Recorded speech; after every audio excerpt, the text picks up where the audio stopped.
Friends, আরও একটি গুরুত্বপূর্ণ আপডেটে তোমাদের সকলকে স্বাগত। তোমরা সকলেই অবগত, সুপ্রিম কোর্টের জাজমেন্ট অনুযায়ী প্রাইমারি রিক্রুটমেন্টে বিএডদের আর অংশগ্রহণ করা যাবে না। এটা কিন্তু সুপ্রিম কোর্ট ইতিমধ্যে জাজমেন্ট দিয়ে জানিয়ে দিয়েছে। এখন সমস্যা হলো যে যেই সব শিক্ষক মহাশয়গুলো বিএড ডিগ্রি নিয়ে ইতিমধ্যে চাকরি করছে তাদের কি হবে।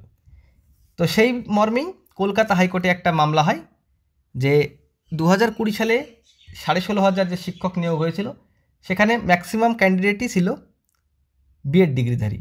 তাহলে তাদের ভবিষ্যৎ কী হবে এবং তাদের চাকরি থাকবে কি থাকবে না, এই নিয়ে একটা কেস ফাইল করা হয়। তো সেই কেসে বিভিন্ন আর্গুমেন্ট হয় এবং ফাইনাল একটা আর্গুমেন্টও হয়েছে। সেই আর্গুমেন্ট থেকে মনে হয়েছে যে এই রাজ্য থেকেও বিএড শিক্ষকদের বাতিল করা হতে পারে, যদিও তার কোনো ফাইনাল জাজমেন্ট এখনও পর্যন্ত আসেনি। জাজমেন্টকে স্থগিত করা হয়েছে। কেন স্থগিত করা হয়েছে তোমরা সকলেই জানো যে সুপ্রিম কোর্টের যে জাজমেন্ট দিয়েছিল বিএডদের বিপক্ষে, সেই জাজমেন্টটা কবে থেকে লাগু হবে এটা ঠিক ক্লিয়ার না।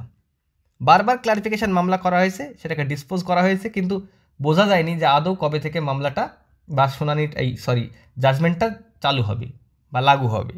তো এই নিয়ে বারবার হয়। ইতিমধ্যে আবারও মধ্যপ্রদেশ করেছে ক্লারিফিকেশান মামলা, মধ্যপ্রদেশ সরকার।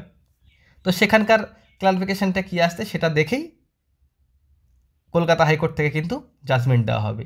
সেই জাজমেন্টটা অবশ্যই গুরুত্বপূর্ণ হতে যাচ্ছে 16,500 শিক্ষক নিয়োগের ক্ষেত্রে। সেই জাজমেন্টটা যদি বিএডদের বিপক্ষে যায়, অর্থাৎ জাজমেন্টটা যদি বা ক্লারিফিকেশানটা যদি এরকম আসে যে গেজেটটাই বাতিল, তাহলে কিন্তু 16,500 বিএডের সমস্ত শিক্ষকদের চাকরি বাতিল হবে। এটা আর বলার অপেক্ষা রাখে না। আশা করি তোমরা বুঝতে পেরেছো কেন স্থগিত রাখা হয়েছে, তোমরা সেটাও বুঝতে পেরেছো। যেহেতু সুপ্রিম কোর্টে এই নিয়ে একটা কেস চলছে, সেখান থেকে হাইকোর্ট কিন্তু জাজমেন্ট দিতে পারে না, তার জন্য বিচারপতি এই জাজমেন্টটাকে স্থগিত রেখেছে। তো প্রথম বিষয়টা বলা হয়ে গেলে, এবার 23 স্টেটের রেজাল্ট। গতকাল আমি একটা ভিডিও করে বলেছিলাম 23 স্টেটের রেজাল্ট খুব তাড়াতাড়ি বেরোতে যাচ্ছে। এটা বাস্তবই সত্যি কথা যে 23 স্টেটের রেজাল্ট কিন্তু প্রায় 2 সপ্তাহ থেকে 3 সপ্তাহের মধ্যে পাবলিশ হয়ে যাবে। তো 2 সপ্তাহ থেকে 3 সপ্তাহের মধ্যে যদি রেজাল্ট পাবলিশ হয়ে যায়, অনেকগুলো প্রক্রিয়া আছে।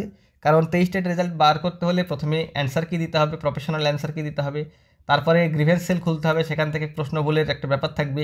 তো এই প্রক্রিয়াগুলো চলতে চলতে একটা টাইম লাগতে পারে, কিন্তু রেজাল্ট খুব তাড়াতাড়ি বেরোচ্ছে, এটা হচ্ছে রিয়েলিটি। এবার 2022 স্টেট পাসদের কী হবে। আজকে মুর্শিদাবাদ থেকে 2022 স্টেট পাসের একটা গ্রুপ গৌতম পাল মহাশয়ের সঙ্গে দেখা করেছিল। তিনি আবারও যেভাবে বলে প্রত্যেক দিন যে একটা পজিটিভ থাকো, তোমাদের জন্য ভালো কিছু অপেক্ষা করছে, আজও তাই বলেছে। তো ডিটেলস কী বলেছে এখনও সেটা বলতে পারছি না, তবে এইটুকু বলেছে যে তোমাদের জন্য ভালো কিছু আসে। দেখা যাক ভালো কিছু কি আসে, প্রত্যেকবারই বলে। তো তিনি তো বারবার ভালো ভালো কথা বলে, কিন্তু কাজের বেলায় কিছুই করে না। তো তোমাদের এই নিয়ে বেশি আশা করার দরকার নেই, তবে শেষ পর্যন্ত কী হয় দেখো। তো এইটুকুই এই ভিডিওতে বলা ছিল। Thank you.